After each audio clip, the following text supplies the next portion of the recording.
زمین کی سینے پر ایک سلوٹ بھی باقی نہیں رہی تھی۔ دریا اور پہاڑ، کھائی اور ٹیلے، سمندر اور جنگل، غرض دھرتی کا ہر نشیب مٹ چکا اور ہر فراز ختم ہو چکا تھا۔ دور تک بس ایک چٹیل میدان تھا اور اوپر آگ اگلتا آسمان، مگر آج اس آسمان کا رنگ نیلا نہ تھا، لال انگارا تھا۔ یہ لالی سورج کی دہکتی آگ کے بجائے جہنم کے ان بھڑکتے شعلوں کا ایک اثر تھی جو کسی اژدہے کے مانند منہ کھولے وقفے وقفے سے آسمان کی طرف لپکتے اور سورج کو اپنی گرفت میں لینے کی کوشش کرتے۔ جہنمی شعلوں کی لپک کا یہ خوفناک منظر اور بھڑکتی آگ کے دہکنے کی آواز دلوں کو لرزا رہی تھی۔ لرزتے ہوئے یہ دل مجرموں کے دل تھے، یہ غافلوں، متکبروں، ظالموں، قاتلوں اور سرکشوں کے دل تھے، یہ زمین کے فرعونوں اور جباروں کے دل تھے، یہ اپنے دور کے خداؤں اور زمانے کے ناخداؤں کے دل تھے، یہ دل ان لوگوں کے تھے جو گزری ہوئی دنیا میں ایسے جیے جیسے انہیں مرنا نہ تھا، مگر جب مرے تو ایسے ہو گئے گویا کبھی دھرتی پر بسے ہی نہ تھے۔ یہ خدا کی بادشاہی میں خدا کو نظر انداز کر کے جینے والوں کے دل تھے، یہ مخلوق کے خدا پر اپنی خدائی قائم کرنے والوں کے دل تھے، یہ انسانوں کے درد اور خدا کی یاد سے خالی دل تھے۔ سو آج وہ دن شروع ہو گیا جب ان غافل دلوں کو جہنم کے بھڑکتے شعلوں اور ختم نہ ہونے والے عذابوں کی غذا بن جانا تھا۔ وہ عذاب جو اپنی بھوک مٹانے کے لیے پتھروں اور ان پتھر دلوں کے منتظر تھے۔ آج ان عذابوں کا یوم العید تھا کہ ان کی ازلی بھوک مٹنے والی تھی۔ ان عذابوں کے خوف سے خدا کے یہ مجرم کسی پناہ کی تلاش میں بھاگتے پھر رہے تھے، مگر اس میدان حشر میں کیسی پناہ اور کون سی عافیت! ہر جگہ آفت، مصیبت اور سختی تھی، اور ان پتھر دل مجرموں کی ختم نہ ہونے والی بدبختی تھی۔ خبر نہیں اس حال میں کتنے برس، کتنی صدیاں گزر چکی ہیں۔ یہ حشر کا میدان اور قیامت کا دن ہے، نئی زندگی شروع ہو چکی ہے، کبھی ختم نہ ہونے کے لیے۔ میں بھی حشر کے اس میدان میں گمسم کھڑا خالی آنکھوں سے سب کچھ دیکھ رہا ہوں۔ میرے سامنے انگنت لوگ بھاگتے دوڑتے گرتے پڑتے چلے جا رہے ہیں، فضا میں شعلوں کے بھڑکنے کی آواز کے ساتھ لوگوں کے چیخنے چلانے، رونے پیٹنے اور آہوازاری کی آوازیں گونج رہی ہیں۔ لوگ ایک دوسرے کو برا بھلا کہہ رہے ہیں، گالیاں دے رہے ہیں، لڑ جھگڑ رہے ہیں، الزام تراشی کر رہے ہیں، آپس میں گتھم گتھا ہے۔ کوئی سر پکڑے بیٹھا ہے، کوئی منہ پر خاک ڈال رہا ہے، کوئی چہرہ چھپا رہا ہے، کوئی شرمندگی اٹھا رہا ہے، کوئی پتھروں سے سر ٹکرا رہا ہے، کوئی سینہ کو بھی کر رہا ہے، کوئی خود کو کوس رہا ہے، کوئی اپنے ماں باپ، بیوی بچوں، دوستوں اور لیڈروں کو اپنی اس تباہی کا ذمہ دار ٹھہرا کر ان پر برس رہا ہے۔ ان سب کا مسئلہ ایک ہی ہے، قیامت کا دن آ گیا ہے، اور ان کے پاس اس دن کی کوئی تیاری نہیں۔ اب یہ کسی دوسرے کو الزام دیں یا خود کو برا بھلا کہیں، ماتم کریں یا صبر کا دامن تھامیں، اب کچھ نہیں بدل سکتا۔ اب تو صرف انتظار ہے کائنات کے مالک کے ظہور کا، جس کے بعد حساب کتاب شروع ہوگا اور عدل کے ساتھ ہر شخص کی قسمت کا فیصلہ ہو جائے گا۔ یک ایک آدمی میرے بالکل قریب چلایا، اس سے تو موت اچھی تھی، اس سے تو قبر کا گڑھا اچھا تھا۔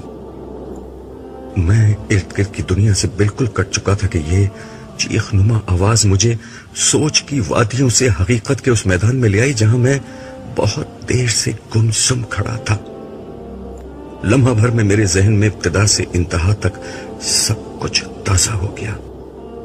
اپنی کہانی، دنیا کی کہانی، زندگی کی کہانی، سب فلم کی ریل کی طرح میرے دماغ میں گھومنے لگی۔ اس بھیانک دن کے آغاز پر میں اپنے گھر میں تھا۔ اس گھر کا محل وقوع خارجی دنیا کے کسی شخص کو سمجھایا نہیں جا سکتا۔ ایک ظاہر بھی نظر کے لیے یہ گھر قبر کا ایک تاریک گڑھا، مگر دراصل یہ آخرت کی دنیا کا پہلا دروازہ تھا، وہ دروازہ جسے اندر سے نہیں کھولا جا سکتا۔ مجھے اس دروازے کو کھولنے میں کوئی دلچسپی تھی بھی نہیں، کیونکہ میں اس دروازے سے گزر کر برزخ کی اس دنیا میں داخل ہو چکا تھا جس میں میرے لیے ختم نہ ہونے والی راحت تھی۔ اس روز مجھ سے میرا ہمدم دیرینہ اور میرا محبوب دوست صالح ملنے آیا ہوا تھا۔ صالح وہ فرشتہ تھا جو دنیا کی زندگی میں میرے دائیں ہاتھ پر رہا۔ اس کی قربت موت کے بعد کی زندگی میں میرے لیے ہمیشہ باعث طمانینت رہی تھی، اور آج بھی ہمیشہ کی طرح ہماری پر لطف گفتگو جاری تھی۔ دوران گفتگو میں نے اس سے پوچھا، یار یہ بتاؤ تمہاری ڈیوٹی میرے ساتھ کیوں لگائی گئی ہے؟ بات یہ ہے عبداللہ کہ میں اور میرا ساتھی دنیا میں تمہارے ساتھ ڈیوٹی کیا کرتے تھے۔ وہ تمہاری برائیاں اور میں نیکیاں لکھتا تھا۔ تم مجھے 2 منٹ فارغ نہیں رہنے دیتے تھے، کبھی اللہ کا ذکر، کبھی اس کی یاد میں آنسو، کبھی انسانوں کے لیے دعا، کبھی نماز، کبھی اللہ کی راہ میں خرچ، کبھی خدمت خلق۔ کچھ اور نہیں تو تمہارے چہرے پر ہمہ وقت دوسروں کے لیے مسکراہٹ رہتی تھی۔ اس لیے میں ہر وقت کچھ نہ کچھ لکھتا ہی رہتا تھا۔ تم نے مجھے تھکا کر مار ہی ڈالا تھا، لیکن ہم فرشتے تم انسانوں کی طرح تو ہوتے نہیں کہ برائی کا بدلہ برائی سے دیں۔ اس لیے تمہاری اس برائی کے جواب میں بھی دیکھ لو، میں تمہارے ساتھ ہوں اور تمہارا خیال رکھتا ہوں۔ صالح نے انتہائی سنجیدگی سے میری بات کا جواب دیا۔ میں نے اس کی بات کے جواب میں اسی سنجیدگی کے ساتھ کہا، تم سے زیادہ برائی میں نے الٹے ہاتھ والے کے ساتھ کی تھی۔ وہ میرا گناہ لکھتا مگر میں اس کے بعد فوراً توبہ کر لیتا، پھر وہ بیچارہ اپنے سارے لکھے لکھائے کو بیٹھ کر مٹاتا اور مجھے برا بھلا کہتا کہ تم نے مٹوانا ہی تھا تو لکھوایا کیوں تھا۔ آخرکار اس نے تنگ آ کر اللہ تعالیٰ سے دعا کی کہ اس شخص سے میری جان چھڑائیں، اس لیے موت کے بعد سے اب تم ہی میرے ساتھ رہتے ہو۔ یہ سن کر صالح ہنسنے لگا اور بولا، فکر نہ کرو، حساب کتاب کے وقت وہ پھر آ جائے گا۔ قانون کے تحت ہم دونوں مل کر ہی تمہیں اللہ تعالیٰ کے سامنے پیش کریں گے۔ یہ بات کہتے کہتے اس کے چہرے پر گہری سنجیدگی کے آثار نمودار ہو گئے۔ وہ بولتے بولتے چپ ہوا اور سر جھکا کر ایک گہری خاموشی میں ڈوب گیا۔ میں نے اس کا یہ انداز آج تک نہ دیکھا تھا۔ چند لمحوں بعد اس نے سر اٹھایا تو اس کے چہرے سے ہمیشہ رہنے والی شگفتگی اور مسکراہٹ رخصت ہو چکی تھی، اور اس کی جگہ خوف و حزن کے سایوں نے لے لی تھی۔ مجھے دیکھ کر وہ مسکرانے کی ناکام کوشش کرتے ہوئے بولا، عبداللہ، اسرافیل کو حکم مل چکا ہے، خدا کا وعدہ پورا ہونے کا وقت آ گیا ہے، اہل زمین کی مہلت ختم ہو گئی ہے۔ تم کچھ عرصہ مزید برزخ کے اس میدان میں خدا کی رحمتوں کے سائے میں رہو گے، مگر میں اب رخصت ہو رہا ہوں۔ اب میں تم سے اس وقت ملوں گا جب زندگی شروع ہوگی۔ تمہاری آنکھ کھلے گی تو قیامت کا دن شروع ہو چکا ہوگا۔ میں اس روز تم سے دوبارہ ملوں گا۔ زندگی کے ہنگامے جاری تھے، بازاروں میں وہی چہل پہل اور گہما گہمی تھی۔ New York, Los Angeles, London, Paris, Shanghai, Delhi, Moscow, Karachi, Lahore, ہر جگہ رونق میلے لگے ہوئے تھے۔ رات کو دن کر دینے والی سیلابی روشنیوں میں 2020 کرکٹ میچ اور فٹ بال ورلڈ کپ کے مقابلے، ان کو دیکھتے اور تالیاں بجاتے تماشائی، پب اور بار میں شراب پیتے اور کلبوں میں اسٹریپٹیز دیکھتے بدمست لوگ، ہالی ووڈ اور بالی ووڈ کی ایکشن اور تھرل فلموں میں اداکاروں کے جلوے اور ان جلووں کے شوقین تماش بین، فلموں، ڈراموں، اسٹیج ٹی وی، بیلے ڈانس اور فیشن شوز میں تھرکتی مٹکتی اپنے جسم کی نمائش کرتی ماڈلز اور اداکارائیں، اور اس نمائش سے اپنی تجوریاں بھرتے سرمایہ دار، نئے دور کے نئے فاتحین عالم۔ ملٹی نیشنل کمپنیوں کے مالکان اور ان کو اپنا علم و ہنر بیچ کر اپنے مستقبل کے خواب بننے والے باصلاحیت نوجوان، میڈیا کی چمک دمک، صحافت کے مرچ مسالے اور بازار سیاست کے ماند نہ پڑنے والے مکر و فریب کے ہنگامے، بازاروں میں گھومتے اور خریداری کرتے مرد و خواتین اور ان کو بلاتی رجھاتی دکانیں اور دکاندار، عمرہ کے عشرت قدوں میں گونجتے ساز و آواز، غربا کے جھونپڑوں میں فخر و افلاس، شادی کی تقریبات میں خوشی کے نغمے، جنازوں اور ہسپتالوں میں غم و علم کے سائے، خدا کے نام پر اپنے مفادات کا تحفظ کرتے اہل مذہب، غریبوں اور ان کے مسائل سے ہمیشہ کی طرح بے نیاز اہل ثروت، کرپشن کی ناپاک کمائی سے اپنی جیبیں بھرتے سرکاری ملازم اور ملاوٹ و ذخیرہ اندوزی سے اپنی تجوریاں بھرتے حرام خور تاجر، عوام کا استحصال کرتے اہل اقتدار اور دنیا پر اپنا غلبہ قائم رکھنے کے منصوبے بناتی سپر پاورز، سب اپنے اپنے مشغلوں اور کاموں میں مگن تھے۔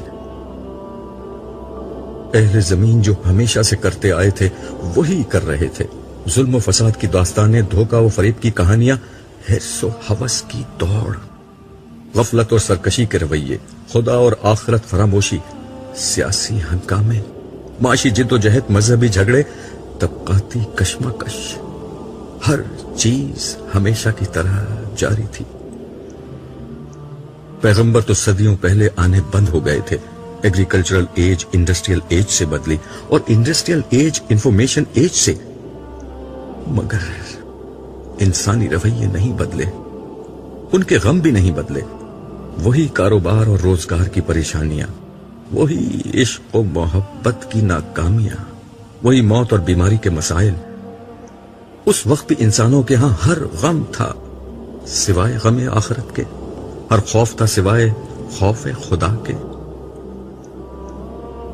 آسمان کی آنکھ یہ دیکھ رہی تھی کہ خدا کی زمین کو ظلم و فساد سے بھر دینے والا انسان اب دھرتی کا ناقابل برداشت بوجھ بن گیا ہے، تو انسان کو بار بار ہلایا گیا، نبی و آخر زمان کی پیش گوئیاں پوری ہونے لگی، ننگے پاؤں بکریاں چرانے والے عربوں نے دنیا کی بلند ترین عمارتیں بنا لی، مگر انسانیت ہوش میں نہیں آئی۔ نوح کے تیسرے بیٹے یافس کی اولاد یعنی یاجوج و ماجوج کی نسل دنیا کے پھاٹکوں کی مالک بن گئی۔ عظمت کی ہر بلندی سے یہی یاجوج و ماجوج ساکنان دنیا پر یلغار کرنے لگے۔ برطانیہ، روس، امریکہ اور چین ایک کے بعد ایک دنیا کے اقتدار کی مسند پر فائز ہوتے گئے۔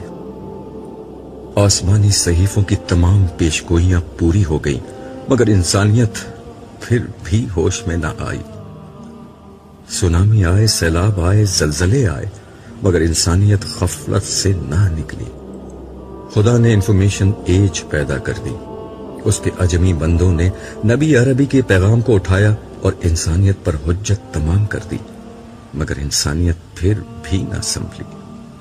قیامت سے قبل قیامت کی منظر کشی آخری درجے میں کر کے انسانیت کو جھنجھوڑ دیا گیا، مگر لوگوں کے رویے میں کوئی تبدیلی نہ آئی۔ سو جسے آخر کار آنا تھا وہ آ گئی۔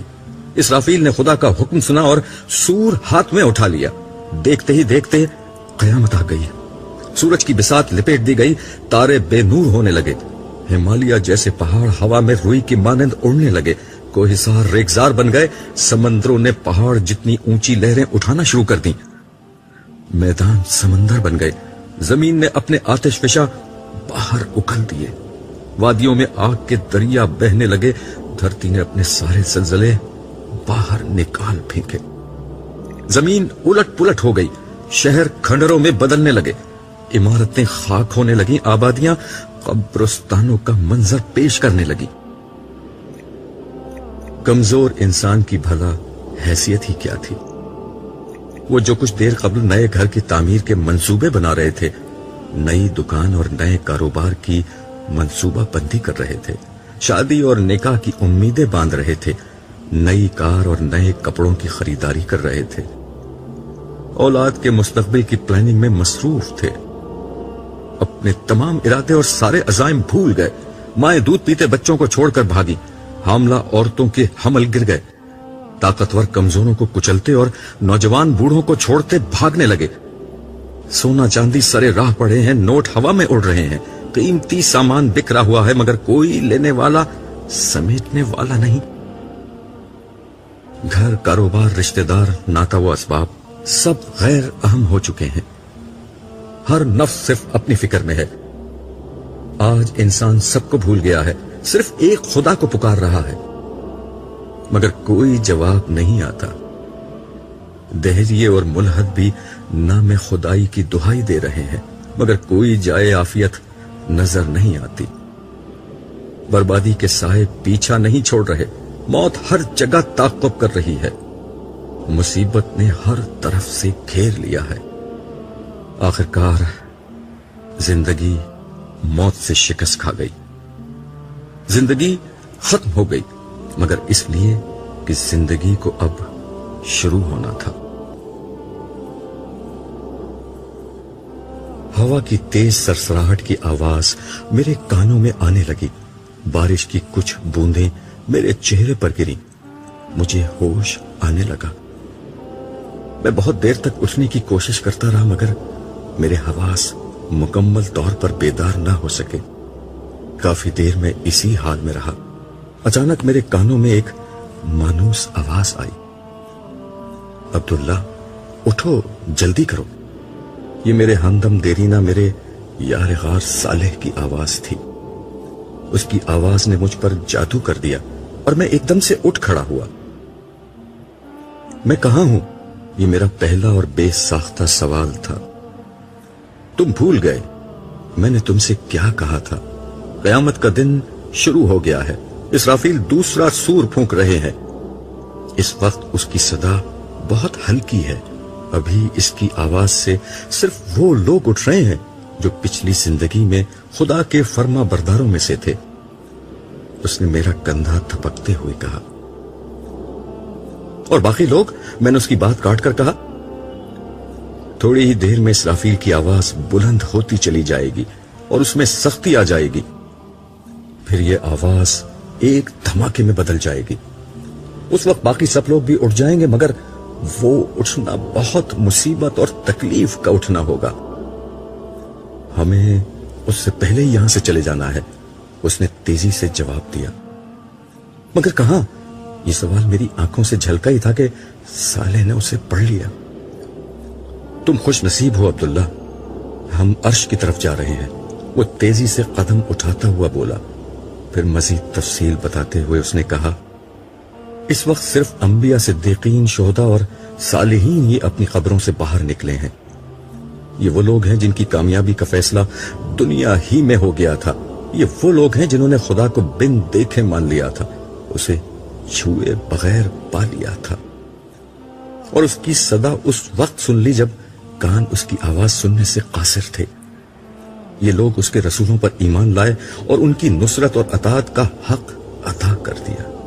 ان کی وفاداری اپنی مذہبی شخصیات, اپنے لیڈروں, اپنے فرقے کے اکابرین اور اپنے باپ دادا کے عقائد اور تعصبات سے نہ تھی, بلکہ صرف اور صرف خدا اور اس کے رسولوں سے تھی. انہوں نے خدا پرستی کے لیے ہر دکھ جھیلا, ہر طعنہ سنا, ہر سختی برداشت کی. اعلیٰ اخلاق اور بلند کردار کو اپنی زندگی بنایا. خدا سے محبت اور مخلوق پر شفقت کے ساتھ زندگی گزاری. عبداللہ, آج ان لوگوں کے بدلے کا وقت ہے, اور یہ ہے ان کے بدلے کا آغاز. صالح کی باتیں سنتے ہوئے میرے چہرے سے حیرت اور اس کے چہرے سے خوشی ٹپک رہی تھی. مگر میں تو جنت میں تھا. اور صالح نے ہنستے ہوئے میری بات کاٹ کر کہا, میرے دوست, وہ برزخ کا زمانہ تھا, خواب کی زندگی تھی. اصل زندگی تو اب شروع ہوئی ہے. جنت تو اب ملے گی. ویسے وہ بھی حقیقت ہی تھی. دیکھ لو, تمہاری اور میری دوستی وہیں پر ہی ہوئی تھی. میں اپنا سر جھٹک کر اسے دیکھنے لگا. کچھ میری سمجھ میں آ رہا تھا اور بہت کچھ سمجھنا بھی باقی تھا. مگر اس لمحے میں نے اپنے آپ کو صالح کے حوالے کرنا زیادہ بہتر محسوس کیا. صالح سے میری دوستی اس وقت ہوئی تھی جب میں نے موت کے بعد یا زیادہ درست الفاظ میں فانی دنیا کے دھوکے سے نکل کر حقیقت کی دنیا میں قدم رکھا تھا۔ لوگ موت سے بہت ڈرتے ہیں، مگر میرے لیے موت ایک انتہائی خوشگوار تجربہ تھی۔ ملک الموت اسرائیل کا نام دنیا میں دہشت کی ایک علامت ہے، مگر میرے سامنے وہ ایک انتہائی خوبصورت شکل میں آئے تھے۔ انہوں نے بہت محبت اور شفقت سے میری شخصیت یعنی میری روح کو میرے جسم سے جدا کیا۔ میرا جسمانی وجود سابقہ دنیا میں رہ گیا اور میری اصل شخصیت کو انہوں نے اس نئی دنیا میں، جس کا نام عالم برزخ تھا، منتقل کر دیا۔ برزخ کا مطلب پردہ ہوتا ہے۔ ملک الموت کے ظاہر ہوتے ہی میرے اور پچھلی دنیا کے درمیان ایک پردہ حائل ہو گیا، جس کی بنا پر اس دنیا سے میرا رابطہ ختم ہو گیا تھا۔ میں نہیں جانتا کہ میری جدائی کے غم میں میرے اہل خانہ پر کیا گزر رہی تھی، لیکن مجھے یقین تھا کہ میری تربیت کی بنا پر وہ خدا کی رضا پر صابر و شاکر ہوں گے۔ میں اپنی اصل شخصیت سمیت اب ایک نئی دنیا میں تھا۔ یہ برزخ کی دنیا تھی۔ اس نئی دنیا میں ملک الموت اسرائیل نے مجھے جس شخص کے حوالے کیا وہ یہی صالح تھا۔ اس کے ساتھ بہت سے خوش شکل، خوش لباس، خوش گفتار فرشتے موجود تھے۔ ان سب کے ہاتھوں میں گلدستے، زبان پر مبارکبادیاں اور سلامتی کی دعائیں تھیں۔ مبارک سلامت کے اس ماحول میں وہ سب مل کر مجھے یقین دلا رہے تھے کہ آزمائش کے دن ختم اور جنت کی عظیم کامیابی کے دن شروع ہو گئے ہیں۔ اس وقت صالح نے مجھے یہ خوشخبری دی کہ برزخی زندگی کے آغاز پر میرے لیے پہلا انعام پروردگار ارض و سماوات کے حضور پیشی ہے۔ اس نے مجھے بتایا کہ یہ اعزاز ہر شخص کو نہیں ملتا۔ میرے لیے یہ خوشخبری جنت کی خوشخبری سے بھی زیادہ قیمتی تھی۔ ان سب کی میت میں میرا سفر شروع ہوا۔ یہ نئی دنیا تھی جہاں فاصلے، مقامات، زمان اور مکان یعنی ٹائم اور اسپیس کے معنی اس طرح بدل گئے تھے کہ وہ الفاظ کے کسی جامع میں بیان نہیں ہو سکتے۔ میں مستی و سرشاری کے عالم میں یہ سفر طے کر رہا تھا کہ ایک جگہ ہم روک دیے گئے۔ اعلان ہوا کہ زمین کے فرشتوں کی حد آ گئی ہے، سب یہاں رک جائیں۔ صرف صالح کو میرے ساتھ آگے بڑھنے کی اجازت ملی۔ عالم سماوات کا سفر شروع ہوا۔ جلد ہی ہم ایک اور جگہ پہنچ کر رک گئے۔ یہاں جبریل امین خاص طور پر میرے استقبال کے لیے آئے تھے۔ مجھے دیکھ کر وہ کہنے لگے، عبداللہ تم مجھ سے پہلی دفعہ مل رہے ہو، مگر میں تم سے پہلے بھی کئی دفعہ مل چکا ہوں۔ پھر ہولے سے میرا کندھا تھپ تھپاتے ہوئے بولے، آقا کے حکم پر کئی دفعہ میں نے تمہاری مدد کی تھی، مگر ظاہر ہے تم اس وقت یہ نہیں جانتے تھے۔ آقا کے لفظ سے میرے چہرے پر ایک روشنی پھوٹی جسے جبریل کے نورانی وجود نے الفاظ میں ڈھلنے سے قبل ہی پڑھ لیا اور کہا، آؤ چلو میں تمہیں تمہارے انداتا سے ملاتا ہوں۔ نبیوں کے علاوہ یہ احساس بہت کم انسانوں کو حاصل ہوتا ہے کہ وہ اس طرح بارگاہ اہدیت میں پیش کیے جائیں۔ تم واقعی بہت خوش نصیب ہو۔ ہم آگے بڑھے تو میرے ذہن میں ایک سوال پیدا ہوا جس کا پوچھ لینا ہی مناسب خیال کرتے ہوئے میں نے جبریل علیہ السلام سے عرض کیا، کیا ہم سدرۃ المنتہا کی طرف جا رہے ہیں؟ نہیں، جبریل امین نے جواب دیا۔ پھر مزید وضاحت کرتے ہوئے کہا، تمہارے ذہن میں غالباً معراج والی بات ہے، وہ انبیاء کا راستہ ہے۔ انبیاء کی حضوری کے مقامات بہت اعلیٰ ہوتے ہیں، پھر انہیں مشاہدات بھی کرائے جاتے ہیں۔ تمہارا راستہ بالکل الگ ہے۔ تمہیں صرف بارگاہ الوہیت میں سجدے کا اعزاز بخشنے کے لیے بلایا گیا ہے، اور غالباً تمہاری وجہ سے صالح کو بھی یہاں تک آنے کی اجازت ملی ہے۔ اس لمحے میں نے صالح کو دیکھا جس کا چہرہ خوشی سے دمک رہا تھا۔ جبریل امین نے گفتگو کا سلسلہ جاری رکھتے ہوئے کہا، خدا کی ہستی لامحدود ہے، اس کے مقامات بھی لامحدود ہیں۔ تمہاری دنیا میں ان مقامات کا کوئی اندازہ نہیں کیا جا سکتا۔ جو کچھ تم دنیا میں جانتے تھے وہ بہت محدود اور کم تھا۔ آج مرنے کے بعد تمہاری آنکھیں کھلی ہیں اب تم وہ دنیا دیکھ رہے ہو جس کے کمالات کی کوئی حد نہیں۔ میں جو کچھ دیکھ رہا تھا وہ واقعی جبریل امین کی سچائی کا ثبوت تھا۔ میں نے دل میں سوچا کہ اللہ کا شکر ہے کہ میں کفر و نافرمانی کے حال میں نہیں مرا، مگر نہ آنکھیں تو اس وقت بھی کھلتی مگر جو کچھ دیکھنے کو ملتا وہ بہت زیادہ برا اور بھیانک ہوتا۔ جبریل امین کی معیت میں ہم مختلف مراحل طے کرتے ہوئے حاملین عرش کے قریب پہنچے۔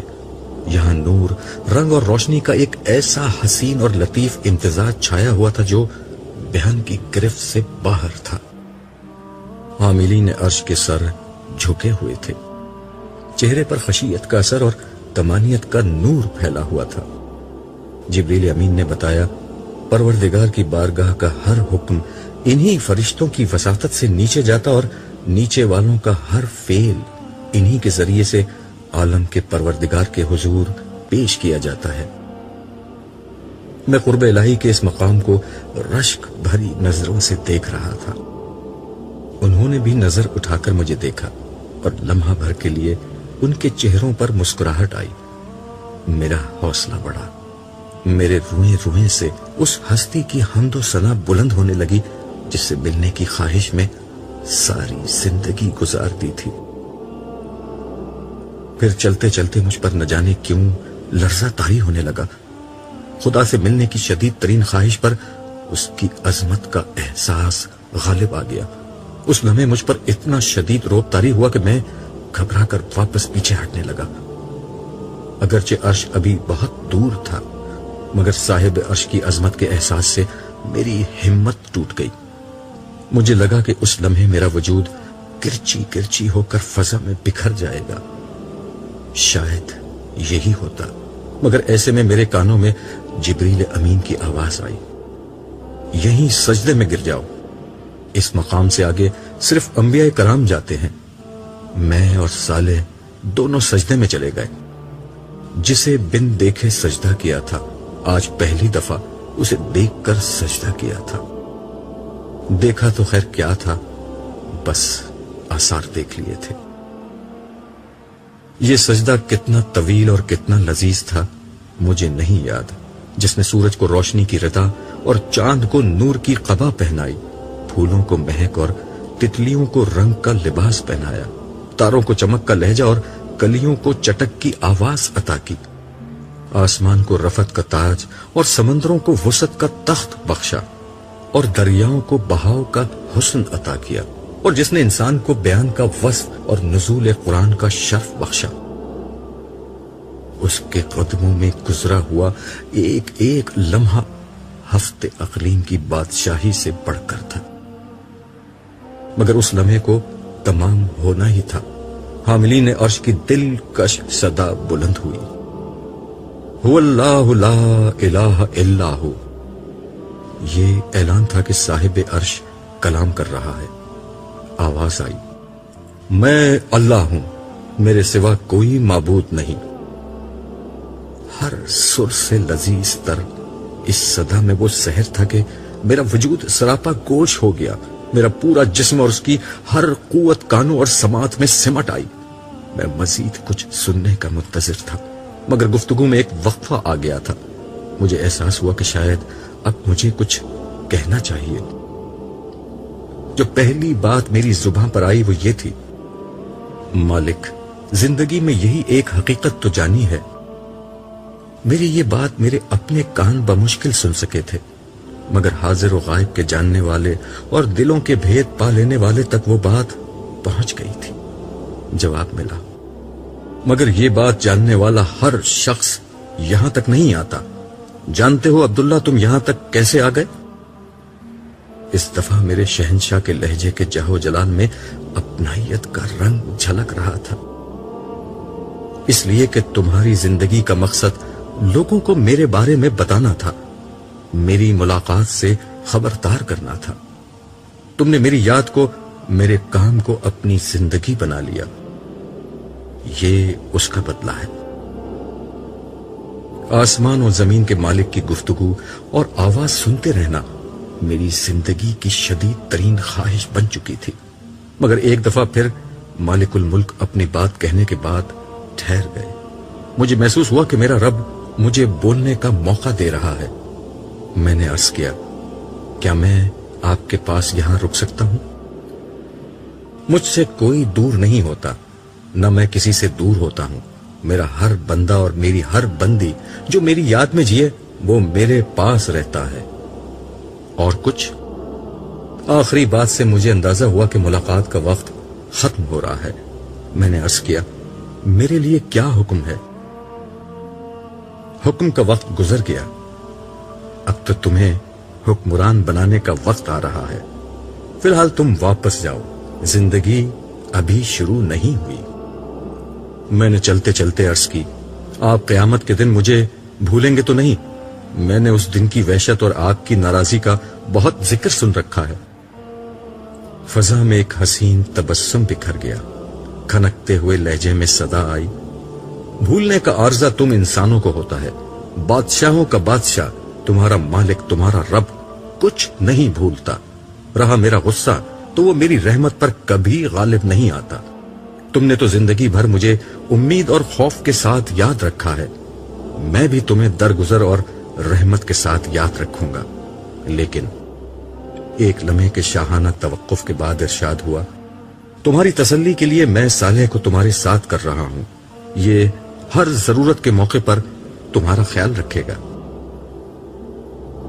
یہ تھی میری اور صالح کی پہلی ملاقات کی رویداد اور اس کے ساتھ میرے رہنے کی اصل وجہ۔ عالم برزخ میں میری زندگی جسم کے بغیر تھی، اس میں میرے احساسات، جذبات، تجربات اور مشاہدات کی کیفیت ویسی ہی تھی جیسی خواب میں ہوتی ہے، یعنی غیر مادی مگر شعور سے بھرپور زندگی، جس میں مجھے ان نعمتوں کا مکمل احساس رہتا جو جنت میں مجھے ملنے والی تھی۔ صالح میری خواہش پر وقفے وقفے سے مجھ سے ملنے آتا رہا، ہر دفعہ وہ مجھے نت نئی چیزوں کے بارے میں بتاتا رہتا اور میرے ہر سوال کا جواب دیتا۔ آہستہ آہستہ ہماری دوستی بڑھتی گئی۔ پھر آخری ملاقات میں اس نے مجھے بتایا تھا کہ زندگی شروع ہونے جا رہی ہے اور اب میں اس کے ساتھ میدان حشر کو تیزی کے ساتھ عبور کرتا ہوا عرش کی طرف بڑھ رہا تھا۔ چلتے چلتے میں نے ارد گرد دیکھا تو تا حد نظر ایک ہموار میدان نظر آیا۔ ماحول کچھ ایسا ہو رہا تھا جیسے فجر کی نماز کے بعد اور سورج نکلنے سے قبل کا ہوتا ہے، یعنی ہلکا ہلکا اجالا ہر طرف پھیلا ہوا تھا۔ اس وقت اس میدان میں کم ہی لوگ نظر آ رہے تھے، مگر جو تھے ان سب کی منزل ایک ہی تھی۔ میرے دل میں سوال پیدا ہوا کہ ان میں سے کوئی نبی یا رسول بھی ہے؟ میں نے صالح کو دیکھا، اسے معلوم تھا میں کیا پوچھ رہا ہوں۔ کہنے لگا، وہ سب کے سب پہلے ہی اٹھ چکے ہیں، ہم انہی کے پاس جا رہے ہیں، کیا ان سے ملاقات کا موقع ملے گا؟ میں نے بچوں کی طرح اشتیاق سے پوچھا۔ وہ چلتے چلتے رکا اور دھیرے سے بولا، اب انہی کے ساتھ زندگی گزرے گی۔ عبداللہ، تم ابھی تک نہیں سمجھ پائے کہ کیا ہو رہا ہے۔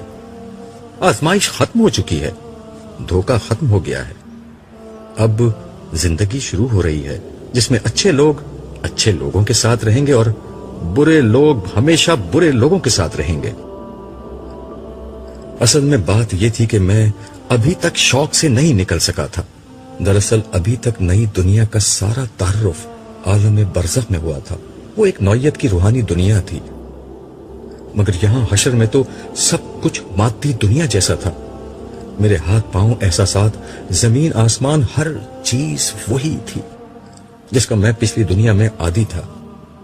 وہاں میرا گھر تھا، گھر والے تھے، میرا محلہ، میرا علاقہ، میری قوم۔ یہ سب سوچتے سوچتے میرے ذہن میں ایک دھماکہ ہوا۔ میں نے رک کر صالح کو دونوں ہاتھوں سے پکڑ لیا۔ میرے گھر والے کہاں ہیں؟ میرے رشتہ دار، احباب سب کہاں ہیں؟ ان کے ساتھ کیا ہوگا؟ وہ نظر کیوں نہیں آ رہے؟ صالح نے مجھ سے نظریں چرا کر کہا، جن سوالوں کا جواب مجھے نہیں معلوم وہ مجھ سے مت پوچھو۔ آج ہر شخص تنہا ہے، کوئی کسی کے کام نہیں آ سکتا۔ اگر ان کے اعمال اچھے ہیں تو یقین رکھو وہ تم سے آ ملیں گے، ان کے ساتھ کوئی زیادتی نہیں ہوگی، اور اگر ایسا نہ ہوا تو صالح جملہ نامکمل چھوڑ کر خاموش ہو گیا۔